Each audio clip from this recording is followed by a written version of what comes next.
Narsaiah. So మీరు కూడా ఆటోనేనా? అటు అందరం ఆటోలు అందరు మీరు అంతా ఉన్నట్టున్నారు అందరూ. ఇక అదే కదా మొత్తం అదే కదా. ఓకే. సో మరి ఏంది మరి పరిస్థితి? ఇక అదే పరిస్థితి ఎవరిదాకా చెప్తే బస్ స్టాండ్ ఉందిగా మరి. బస్ స్టాండ్ ఉంటే మేము ఎఫెక్ట్ అయినాయి మాకు. బస్ స్టాండ్ ఉన్నా కూడా బస్ ఏమన్నా ఫ్రీ బస్సులో పోతాను, మేము ఇక్కడనే ఆగమవుతాను, ఇల్లే ఉంటాను. 300 కూడా చేస్తలేమన్నా మా పల్లగుట్ట మేము నడుపుతాం. 300 కూడా చేస్తలేము. అంతకుముందు 600-700 అయ్యేది. ఫ్రీ బస్ అయినా కానీ 2:30కి వచ్చి 4:30 బస్సు వచ్చేదాకా అలానే కూర్చుంటారు మధ్యాహ్నం. అలానే కూర్చుంటారు. ఇక ఈయనకైతే ఏడిచ్చేస్తాను పొద్దుగాల నుండి. అది సంగతి. అవి ఉంటాయి. నడతలేదు బండి, అస్సలు నడతలేదు. ప్రభుత్వం వచ్చిన కదా మారాలి, ఈ ప్రభుత్వం మారాలి. కనీసానికి మాకు ఈ మోహన్ పేస్ట్లో వేసిన 12,000 అన్నా మాకు అది ఇస్తే మా పిల్లల వృత్తి కోసానికి ఉంటుందని మేము అనుకుంటున్నాం. అది కూడా నెలకు 1,000 రూపాయలు. నెలకు 1,000 అంటే ఇక రోజుకు 30 రూపాయల. ఎంత ఇచ్చినా అదే 12,000 అంటే ఒకసారి ఈఎంఐ అయినా కట్టుకోగలుగుతాం కదా. మాకు ట్యాక్స్ అని తీసేసి ఇన్సూరెన్స్ వాళ్ళకి ఇన్సూరెన్స్ పెంచిండు.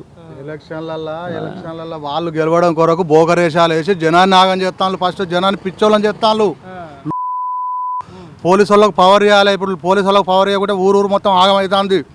ఎక్కడ పడితే అక్కడ ఇప్పుడు యూత్ చూతా మొత్తం తాగుడు, తెలంగాణ బజార్ల పండి తిరుగుడు, మంచి వ్యవహారం చేసేటోడు పిచ్చోని లెక్కింటుండాలి. పిచ్చు రాజ్యం వెళ్ళినట్టు అవుతుంది వ్యవస్థ అంతా. మొత్తం ఫస్ట్ పోలీసు వాళ్ళకి పవర్ ఇచ్చి జనాన్ని మంచి కావాలంటే పోలీసు వాళ్ళకి పవర్ ఇవ్వాలి. పోలీసు వాళ్ళకి పవర్ ఇస్తే మొత్తం ఎక్కడికక్కడికి ఆకట్టుకుంటారు. ఆకట్టుకుంటే ఇప్పుడు వీళ్ళు బోకరేషాలు ఎత్తాను. రాజకీయ నాయకులు అందరూ బోకరేషాలు ఎత్తాను. అప్పుడు వాడు బోకరేషాలు వేసిండు టీఆర్ఎస్ వాడు, ఇప్పుడు వీడు బోకరేషాలు ఎత్తాడు.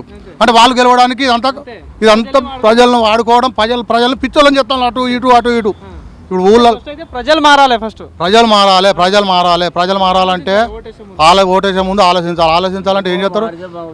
ఇవన్నీ పెట్టాయి. ఇప్పుడు వాడు ఏమైనా పోయినసారి కేసీఆర్ పాపం 2,000 ఇచ్చే, 2,000కి 4,000 ఇస్తాను. 4,000 ఇస్తాను వరకు వీళ్ళంతా ఇంకా దాదాపు ఇంకొక 10 ఏళ్ళు అయితే పోతారు వీళ్ళు.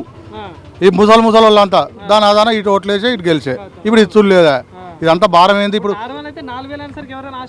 ఉచిత బస్సు ఎందుకు పెట్టిండు? వాళ్ళు గుంపుల అయితే కథం. వాళ్ళు మటన్ చికెన్తో తినొస్తాను. ఊర్లో పైన పోయి మొగడో మామిడికాయ పచ్చడితో తింటాను ఇంటికాడ.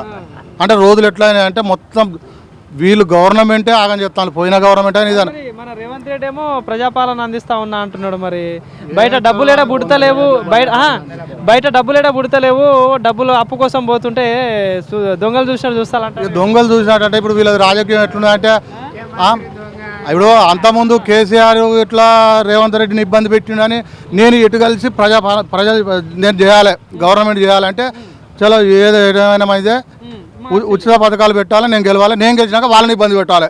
ఇక వీళ్ళు గిట్లే ఒకళ్ళ మీద ఒకళ్ళు వీళ్ళు చూసుకున్నారకి వాళ్ళు అవుతుంది. మరి కేసీఆర్ 10 ఏళ్ళు ఉన్నప్పుడు పథకాలు కావచ్చు, ఇవన్నీ మన వచ్చినాయి పథకాలు అంటే అన్ని దొంగ పథకాలు. ఇప్పుడు గోర్లని ఇచ్చే, పింఛన్ పెంచే, ఇవన్నీ అంతా జూట పనులు చేసే వరకు అట్లా విరక్తి చెంది వాళ్ళకి ఇప్పుడు గోర్లని ఇచ్చిండు. గోర్లని ఇస్తే ఏం లాభం? వాళ్ళకు ఇచ్చే వరకు 2-3 ఏళ్ళు పైసలు ఆపే బ్యాంక్ మేనేజరు. ఆ మిత్తే రాలే వాళ్ళకి. అదే వాళ్ళ కోపం ఉన్నది. ఇవన్నీ ఉచిత పథకాలు మొత్తం టోటల్ బంద్ పెట్టాలి.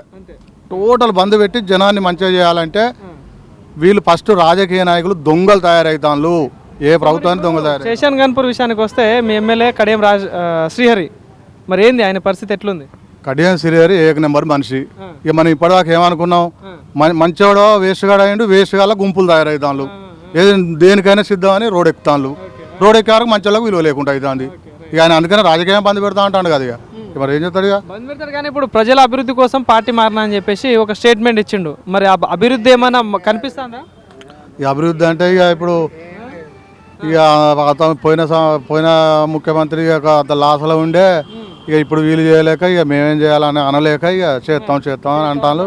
అంత పెనుగులు. మా పల్లగుట్ట రోడ్ అయితే మొత్తం అసలు 6 కిలోమీటర్ల రోడే, మెయిన్ రోడ్ నుంచి 6 కిలోమీటర్ల పల్లగుట్ట గలీజు అంటే విపరీతమైన గలీజు అయిపోయి మొత్తం రెక్కలు నొత్తాయి. ఎవరు పట్టించుకునే వాళ్ళు లేరు. మొత్తం మీద చెప్పే ప్రయత్నం చేయలేదా మరి? లంజోడుకులు రాజకీయ నాయకులు ఫస్ట్ మేము ఏ ప్రభుత్వం అని అంటలేము, ఎవరిని అంటలేము. వీళ్ళు చిత్తశుద్ధితోని మంచిగా జనాన్ని మంచిగా చేయాలంటే పోలీస్ పవర్ ఫ్రెండ్ పోలీస్ అని పెట్టొద్దు. పోలీస్ పవర్ ఇప్పుడు ఎవరి కొడుకును వాళ్ళు, ఎవరి బిడ్డను వాళ్ళు అదుపులో చేసుకోవాలంటే ఎవరి నుంచి అయితే లేదు. ఎట్లా కట్టిన అవుతుంది అంటే ఏమైతే మొడిచిపోతాను. బిడ్డలు మూట చిక్కిపోతాను, కొడుకులు మూట చిక్కిపోతాను. అదే పోలీస్ పవర్ ఉంటే ఎక్కడిదక్కడ అనసగొట్టేది. ఫస్ట్ పెళ్లి పోలీస్ అని రావద్దు, మంచి పోలీస్ పవర్ ఉండాలి. పోలీస్ పవర్ ఉంటే ఎక్కడెక్కడ అనసగొట్టుట్లా జర భయంతో ఎవరన్నా నడుతుంది. ఇక లేకపోతే మాత్రం దునియా ఆగమైనట్టే. ఇంకో 10 ఏళ్ళలో ఆగమైపోతుంది దునియా. సో మరి స్థానిక సంస్థల ఎన్నికలు కూడా వస్తున్నాయి రాబోయే రోజులలో, ఇంకో నెల 2 నెలలు ఉంటుంది కావచ్చు.